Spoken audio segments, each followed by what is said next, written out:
Pelaku pembajakan yang tanpa diduga adalah seorang wanita. Kira-kira 1 minggu yang lalu,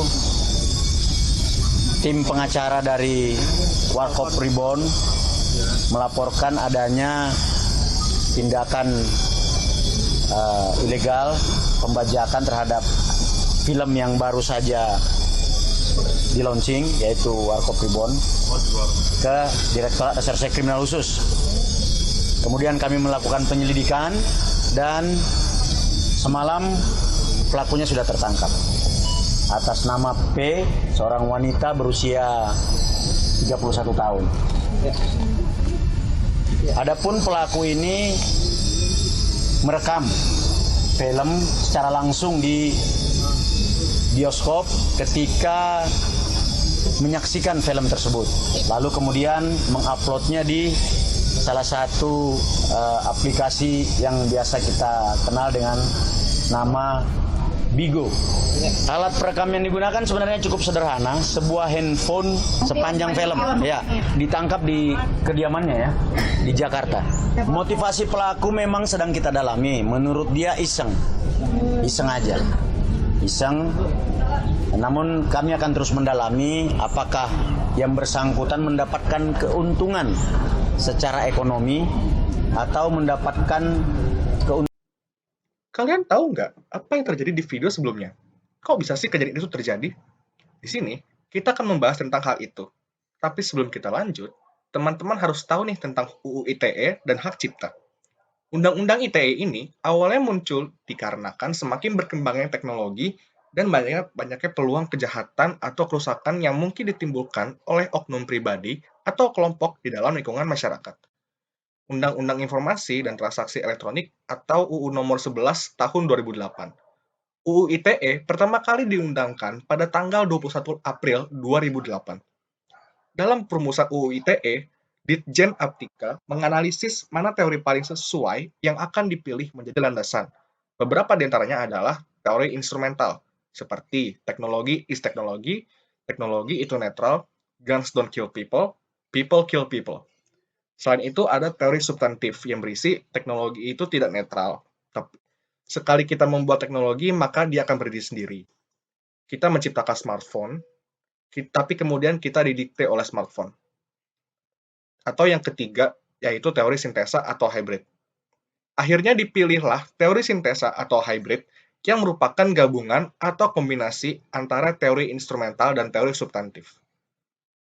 Bagian pertama dari UU ITE terkait e-commerce mengatur tentang marketplace, nama domain, tanda tangan elektronik baik yang digital, yang mengandung algoritma private dan public key infrastruktur, maupun non-digital, seperti scan tanda tangan, password, PIN, dan sidik jari. Bagian kedua terkait dengan tindak pidana teknologi informasi memuat banyak subbagian. Subbagian satu adalah illegal content, seperti informasi sara, ujaran kebencian, informasi bohong atau hoax, penipuan online, pornografi, judi online, dan pencemaran nama baik yang tertuang pada pasal 27, 28, dan 29.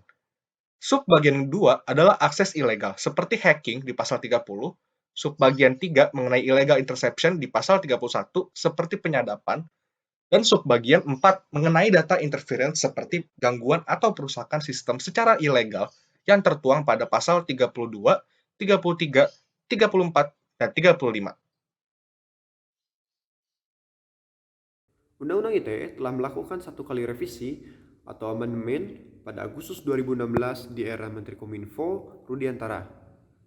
Dari 54 pasal, ada 7 ketentuan yang direvisi. Yang pertama, menurunkan ancaman pidana dan denda yang dijelaskan pada pasal 45 ayat 1. Yang kedua, dokumen elektronik sebagai alat bukti hukum pada pasal 5 ayat 1 dan 2. Yang ketiga, penambahan kewenangan pemerintah dalam memberikan perlindungan kepada masyarakat terkait penyalahgunaan informasi dan transaksi elektronik. Yang keempat, penambahan ketentuan tentang hak untuk dilupakan atau right to be forgotten pada pasal 26. Yang kelima, penambahan penjelasan terkait istilah yang menimbulkan multitafsir yang ada pada pasal 27 ayat 3.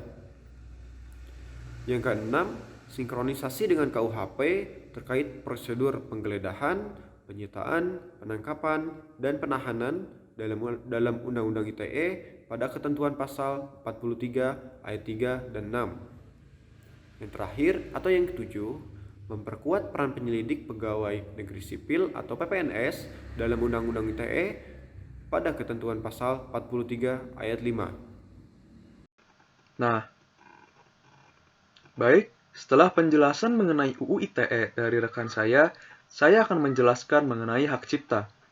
Hak cipta merupakan salah satu bagian dari kekayaan intelektual yang memiliki ruang lingkup objek dilindungi paling luas. Cangkupan itu dimulai dari ilmu pengetahuan, seni dan sastra, serta program komputer. Perkembangan ekonomi kreatif yang menjadi salah satu andalan Indonesia dan berbagai negara dan berkembang pesat teknologi informasi serta komunikasi mengharuskan adanya pembaruan undang-undang hak cipta. Mengingat hak cipta menjadi basis terpenting dari ekonomi kreatif nasional, ekonomi kreatif ini maka diharapkan sektor di hak cipta dan hak terkait bagi perekonomian negara dapat menjadi lebih optimal. Nah, apa saja benda-benda yang dapat dipatenkan sehingga memiliki unsur hak cipta? Yang pertama itu ada buku, kedua program komputer, ada juga ceramah, terus kuliah, lalu pidato, ada juga alat peraga untuk kepentingan pendidikan dan ilmu pengetahuan. Dan ada satu yang paling sering dilanggar oleh kita, yaitu lagu atau musik. Banyak orang yang mencuri sampel atau menggunakan sampel tanpa seizin dari pengarang lagunya tersebut. Sehingga banyak terjadi kontroversi di berita itu bahwa orang-orang meniru lagu dan sering dicap sebagai peniru. Ada juga drama, dan yang terakhir yaitu seni rupa. Banyak orang mencuri seni rupa seseorang seperti mencuri gambar, lalu mendownloadnya, lalu membuat gambar itu bahwa saya yang membuat gambar itu.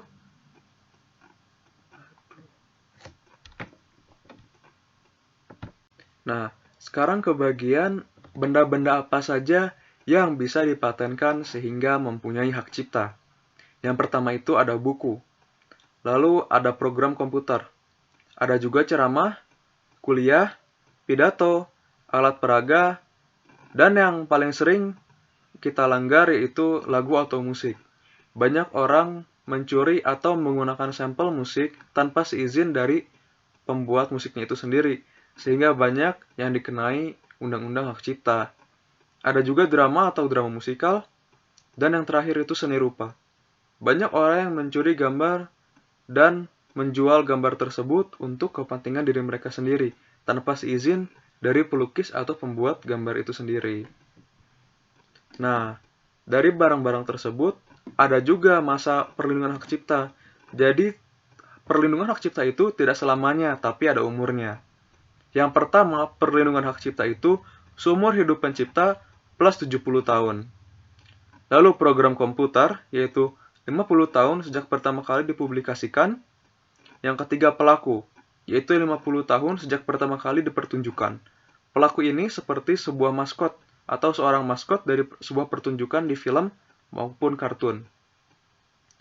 Lalu produser rekaman, yaitu 50 tahun sejak ciptaan difiksasikan. Dan yang terakhir, lembaga penyiaran, yaitu 20 tahun sejak pertama kali disiarkan. Sekian dari penjelasan saya.